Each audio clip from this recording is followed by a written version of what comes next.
La congregación refleja el punto de vista de Jehová sobre los pecadores. ¿Qué tal, amigos, hermanos? ¿Cómo están? Espero estén bien. Sean bienvenidos aquí a su canal Comentarios Prácticos. El día de hoy estaremos considerando el artículo de estudio número 33. Este es un artículo de estudio que se estará considerando en las más de 100,000 congregaciones a nivel mundial esta semana, 21 al 28 de octubre del año 2024. Así que, gracias por su sintonía. Vamos a estudiar, a prepararnos juntos, a seguir aprendiendo juntos más sobre este tema del arrepentimiento. Entonces, tenemos el texto temático de 1 de Juan 2:1 que nos dice: si alguno comete un pecado, tenemos un ayudante. Y pregunta, ¿quién es ese ayudante? Nuestro Señor Jesucristo. Por lo tanto, este artículo forma parte de una serie de artículos que presentan cambios, actualizaciones en cuanto a ciertos procedimientos en la congregación. El objetivo de este artículo, de este estudio, es aprender sobre cómo se trató un caso grave en la congregación de Corinto, allá en el primer siglo, en tiempos del apóstol Pablo. Veremos cuál fue la reacción de Pablo al enterarse de lo que estaba pasando, qué instrucciones dio, qué nos enseña eso, que él no se quedó en silencio, no lo ignoró, y cuál fue la actitud de la persona que recibió las medidas disciplinarias. ¿Qué les parece si empezamos con el párrafo 1 y la pregunta: ¿cuál es el deseo de Jehová? Y el deseo de Jehová es que todas las personas, cada habitante, todo el mundo se salve. Ese es el deseo de Jehová. Esto significaría que todas las personas llegaran a dedicarse, llegar a ser parte de la familia de Dios. Ahora bien, hay que decir que esto es una utopía. Este comentario, eso no va a pasar, esto es más que evidente, dado que Él no va a obligar a nadie a servirle en contra de su voluntad. Entonces, Él quiere que las personas estén bien, elijan bien, que vivan para siempre. Como dice Deuteronomio 30, 19 y 20, Él pone delante de nosotros la vida y la muerte, la bendición y la invocación de mal. Y nos dice, como un consejo: elige la vida para que te vaya bien. Gálatas 6, 7 y 8 dice que nadie puede burlarse de Dios. Cualquier cosa que estemos sembrando, cosecharemos los frutos. Hay quienes siembran lo espiritual, cosecharán vida. Hay quienes siembran para la carne, les vendrá la muerte. Bueno, con eso presente, pasemos a continuación al número 2. ¿Qué quiere Jehová que hagan quienes han cometido un pecado grave y no se han arrepentido? Dios quiere que se arrepientan. Generalmente pensamos que quienes han cometido un pecado grave son nada más los que están fuera de la congregación y que todos adentro son mansas palomas, son unos santos, y en teoría así debería de ser, pero la realidad es que no. Hay personas que pueden llevar por años una doble vida de pecado oculto, subir a hacer la oración, subir a dar un discurso público y no sienten el más mínimo remordimiento. Hay personas así. Pues este mensaje es de Jehová, que se arrepientan. ¿Por qué? Porque aquí habla de ser sacados de la congregación, pero algo más grave que ser sacados de la congregación es no tener la aprobación de Dios, ser sacados, ser borrados del libro de la vida. Eso sí es algo bastante serio. Entonces, Dios desea que alguien que fue sacado vuelva a Él. Pero esta es una decisión que cada persona tiene. Algo que recordamos es lo que dice el texto. 1 de Juan 2:1. Dios envió a su Hijo para salvar al mundo. Ese es el propósito del rescate. Un ayudante junto al Padre, un abogado, alguien que aboga por nosotros, nuestro Señor Jesucristo. Así que tenemos aquí algunos textos que nos dejan pensando, como por ejemplo Romanos 2:4, Zacarías 1:3, Santiago 4:8. Estos textos nos recuerdan que no todo está perdido. Mientras haya vida, hay esperanza. El texto dice, vuelvan a mí, dice Jehová, yo volveré a ustedes. Romanos 2:4. ¿O es que desprecias las riquezas de la bondad de Dios y desprecias su paciencia? ¿No sabes que en su bondad está tratando de llevarte hacia el arrepentimiento? Y un texto muy profundo, muy conmovedor, Santiago 4:8. Acérquense a Dios, Él se acercará a ustedes. Límpiense las manos, pecadores, purifiquen su corazón, indecisos. ¿Por qué muchas personas no se acercan a Dios? El texto dice, sus manos están manchadas y su corazón está contaminado. Pero aquí nos dice algo así como, arreglemos los asuntos con Dios. Pasemos ahora al 3. ¿Qué veremos en este artículo? Primero, veremos lo que pasó en la congregación del primer siglo, cómo se atendió el caso de un pecado grave allá en Corinto. Luego de eso, analizaremos las instrucciones que dio Pablo, un miembro del cuerpo gobernante, para atender a aquel pecado, aquel pecador. Recuerde, ya no estaban bajo la ley, y según la ley, las personas que cometían un pecado como el adulterio, la pena era capital. Debían ser eliminados. Y por último hablaremos de cómo Dios ve a quienes cometen un pecado grave. Eso veremos en este artículo de estudio. Entonces, vamos aquí a continuación al número 4, que nos dice qué estaba pasando en la congregación de Corinto. Estaba pasando algo bastante inmoral, bastante inmundo. Un cristiano, seguramente ungido con el llamamiento celestial, estaba cometiendo adulterio con su propia madrastra. Imagínese, inmoralidad con la esposa de su propio padre. ¿Puede usted imaginar tal cosa? Y al mismo tiempo, este varón, este cristiano, entre comillas, iba a las reuniones, seguramente predicaba, saludaba a todo el mundo y todos lo miraban. Bueno, eso era lo que pasaba y era tan escandalizante esto que ni siquiera entre las personas del mundo, es decir, no creyentes, ni siquiera entre ellos se mencionaba este tipo de casos. Ahora bien, ¿qué más estaba pasando? Esto es lo que estaba pasando en cuanto a este individuo, pero ¿qué había del resto de hermanos de su congregación? Por lo que leemos en el texto de 1 Corintios 5, 1 y 2, había quienes no decían nada, se quedaban callados. Había quienes hasta admiraban a esta persona. Imagínese. Es posible que algunos hasta se sintieran orgullosos de lo que estaba pasando. Esto es inconcebible. Entonces, ¿por qué? Bueno, porque alguien podría pensar, número 1, ya no estamos bajo la ley.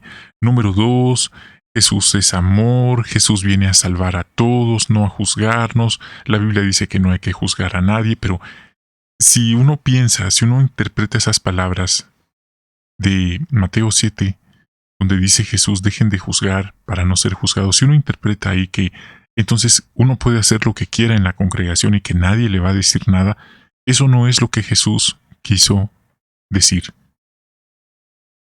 Es más otro el significado de esas palabras. Entonces, algunos pensaron que no era necesario. Ahora, No solo eso estaba pasando, con esta permisividad, este silencio de parte de los responsables de la congregación, se estaba dañando la imagen de la congregación ante la comunidad, ante las demás personas. También aquel hombre estaba siendo una mala influencia para los hermanos. Porque si él empezó y nadie le decía nada, alguien podría pensar, ¿y qué impide que yo empiece también? Bueno, vamos a ver qué dijo Pablo, qué les escribió. Número 5. ¿Qué escribió Pablo a la congregación y qué quiso decir? Bueno, él en primer lugar les escribió que debían sacar de la congregación al pecador que no se había arrepentido. Eso les dijo, sáquenlo. Antes usábamos la palabra expúlsenlo, la expulsión. Ahora se usa la expresión o la palabra sacar. Pero no solo eso, también les dijo en el versículo 11 que dejaran de relacionarse con él y con cualquiera que actuara así y que ni siquiera comieran con tal persona. Muy interesante este punto. Sacarlo y no socializar con los hermanos. De así se estaba protegiendo a la congregación de su mala influencia. Bueno, eso es lo que estamos viendo que fueron las instrucciones de Pablo. Y surgen preguntas como, ¿cuánto tiempo debía estar fuera esta persona? ¿Cuál iba a ser su reacción a esta disciplina?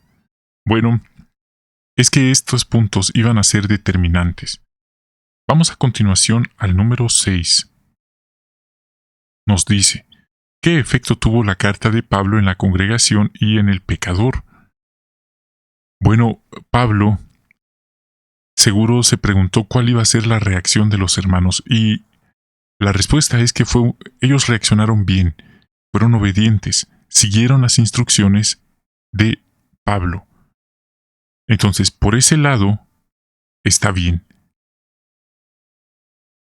¿Y qué hay del hombre? Según leemos, un tiempo después se arrepintió. Y esto, al decir se arrepintió, da a entender que él cortó la relación adúltera con su propia madrastra. Es probable que estuviera asistiendo a las reuniones, quién sabe, a lo mejor hasta ayunando. Recuerde, ellos eran judíos, ellos practicaban el ayuno como arrepentimiento también.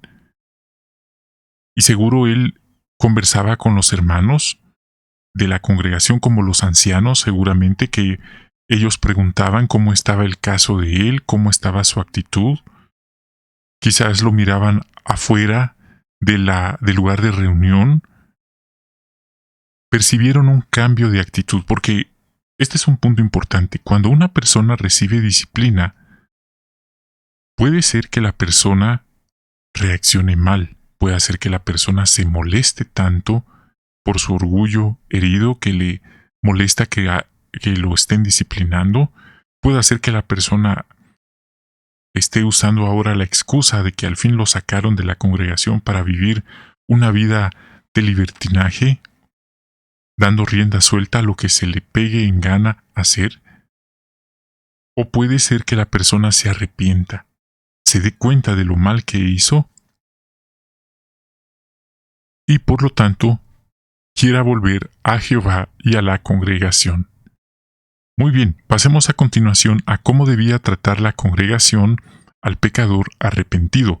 Ya vimos, él fue sacado, no debían socializar con él mientras estuviera afuera, pero ¿qué hay cuando él regresara? ¿Querrá decir eso que todos los que son sacados van a regresar? Párrafo 7. ¿Qué se logró al sacar de la congregación al pecador? Bueno, se logró llevar a aquel hombre al arrepentimiento. También se logró que los hermanos se dieran cuenta que cuando alguien cometía una acción tan grave e inmoral, era sacada de la congregación. No era una congregación permisiva. Habían reglas, normas y debían respetarlas. Y si no lo hacían, habrían consecuencias. Párrafo 8. ¿Qué le dijo luego Pablo a la congregación? Bueno, recuerde que Pablo tenía al Espíritu Santo sobre él. El Espíritu Santo le daba información, le daba el don del conocimiento. Así que Pablo, sin recibir un correo electrónico o una llamada telefónica, porque no existía, recibió la confirmación del Espíritu Santo que aquel hombre se había arrepentido, que ya no estaba pecando, y entonces él le escribe a los hermanos que lo perdonaran bondadosamente, que lo consolaran y que le confirmaran que ellos lo amaban. Ese es un punto muy importante. Vemos allí la misericordia. No es que lo felicitaran por haber pecado, pero sí que le expresaran su contentamiento porque él se había arrepentido como el hijo pródigo. Que le demostraran con acciones y con palabras que lo habían perdonado y que lo amaban. Qué interesante punto. ¿Pero por qué se logró esto? Porque, como ya mencioné, aquel hombre pudo haber dicho, bueno, me sacaron de la congregación, me voy a vivir a otro lado con mi madrastra. Pero él no hizo eso, más bien se arrepintió, recapacitó y cortó la relación que tenía. Resulta un poco extraño hablar de algo así, pero se sorprendería de saber las cosas que pueden llegar a pasar en la congregación. Y esto, hermanos, nos sirve de ejemplo. Recordamos que todos somos imperfectos. No estoy diciendo que eso justifica las cosas que pasen, pero a veces nosotros pecamos porque creemos que somos perfectos.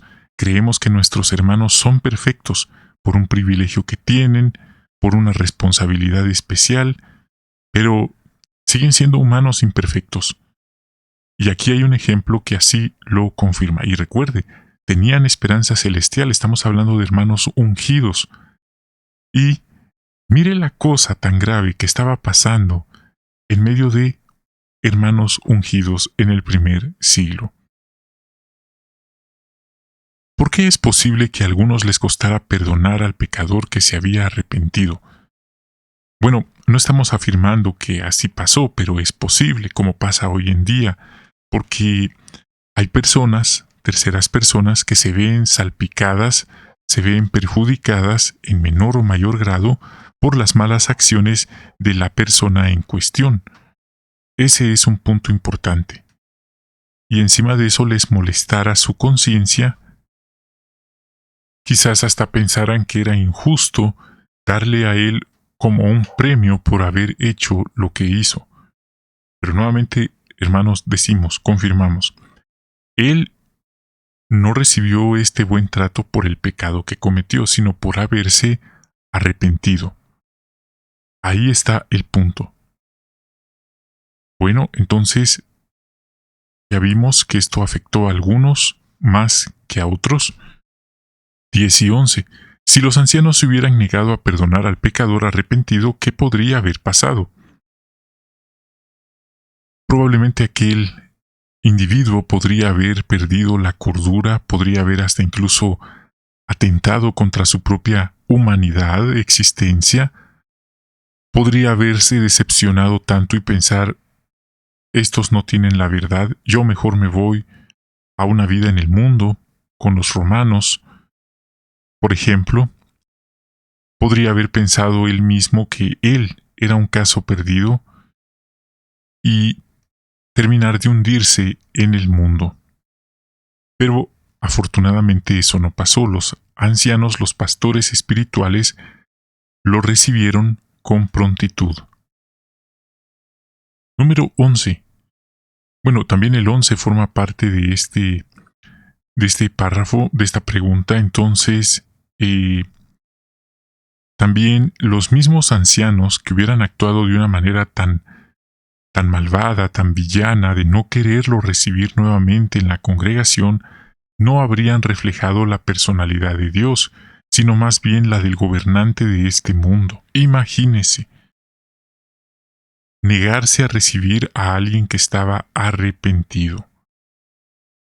Entonces, aquí dice algunas declaraciones bastante fuertes que no escuchamos con mucha frecuencia, si los ancianos lo hubieran negado a perdonarlo, a recibirlo, habrían llegado a ser instrumentos del adversario, del gobernante de este mundo, para destruir la espiritualidad de aquel hombre. Imagínese, podemos ser instrumentos de Jehová o podemos ser instrumentos del adversario, del mal.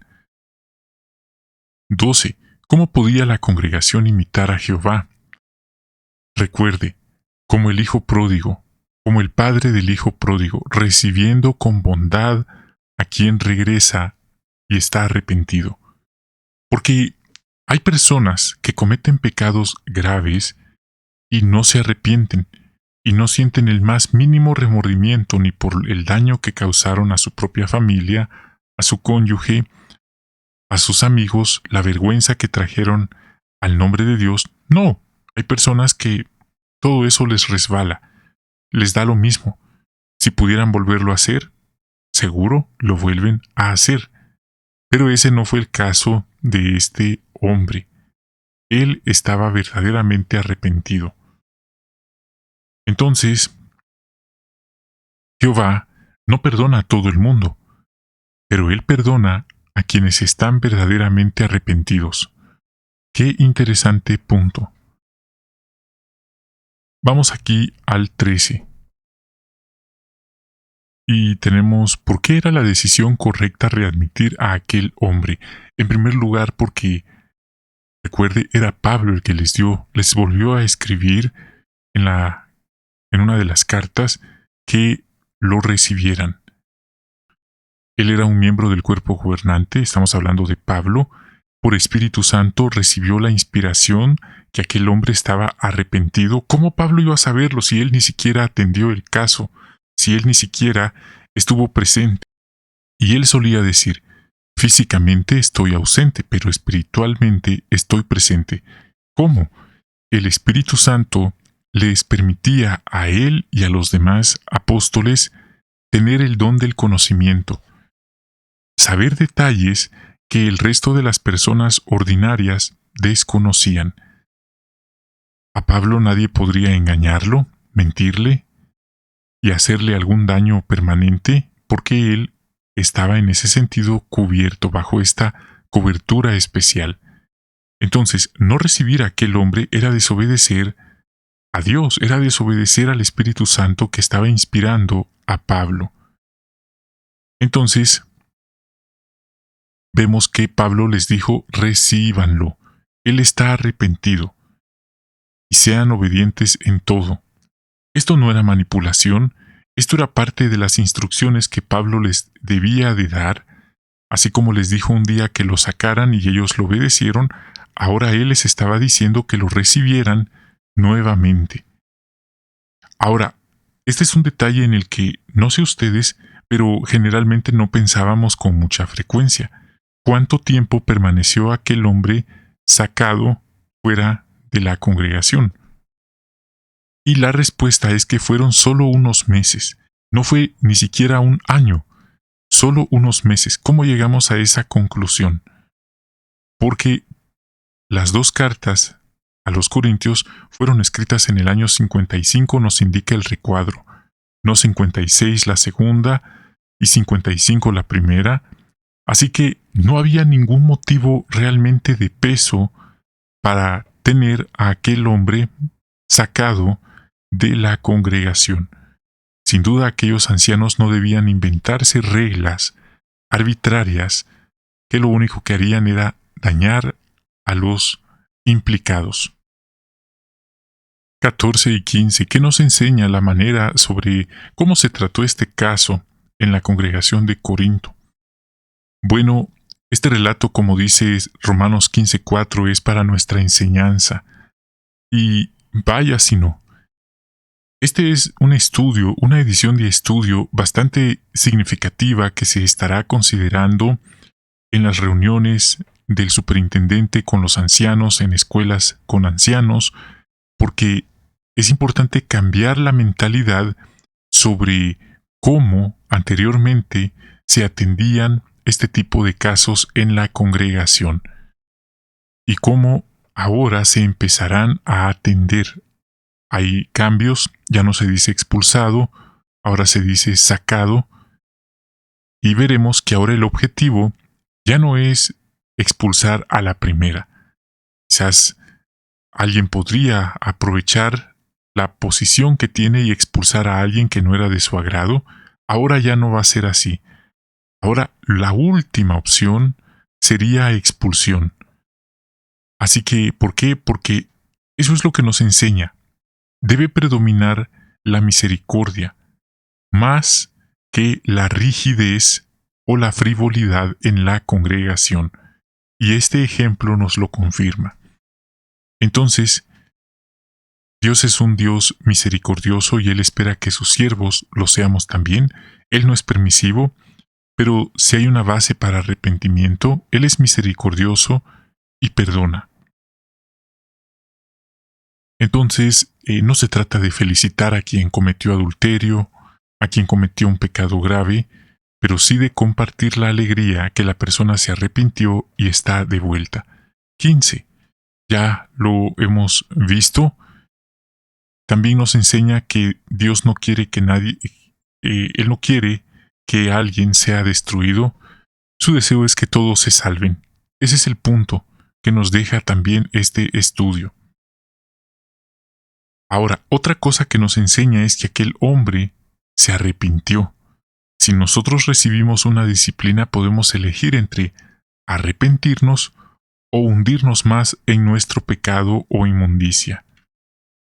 Por eso dice la Biblia, y Dios se lo dijo a Caín, que se cuidara del pecado, porque una vez que ese pecado lo agarra, la persona ya no tiene dominio sobre él, y ese pecado es un instrumento para robar, matar y destruir la vida literal de la persona, hundirla y más en la inmundicia hasta que finalmente muere alejada de Dios.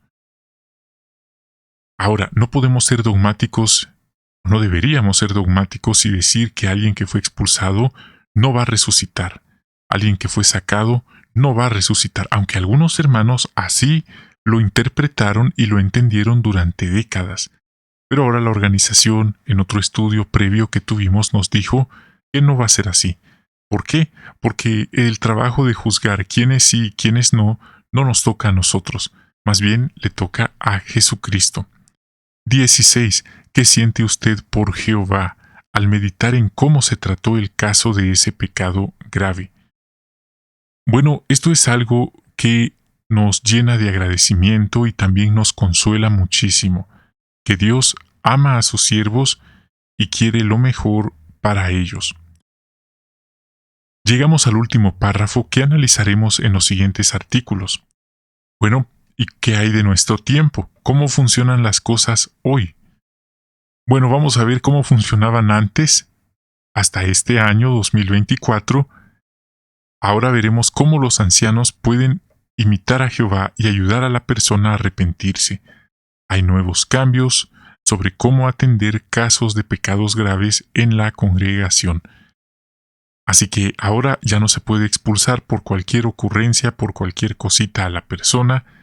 Lo último que se va a hacer será expulsar. Y esto va a ayudar bastante, pero también tiene otra cara esta moneda. Y eso lo veremos también la otra semana, cómo deberíamos reaccionar si los ancianos deciden sacar a alguien o si deciden readmitir a alguien. Bueno, eso lo veremos la próxima semana, si nuestro Creador nos lo permite y nos da la vida que cada día nos dispensa. Hemos llegado entonces a ver este tema, cómo la congregación se esfuerza por reflejar la misericordia del Altísimo. Espero este video haya sido de edificación, de instrucción, un video con esta ayuda explicativa para una mejor comprensión de la información. Así que, bendiciones mis hermanos, hasta aquí este video. Deseo que tengan un magnífico día y encontrarnos en una próxima oportunidad. Agape.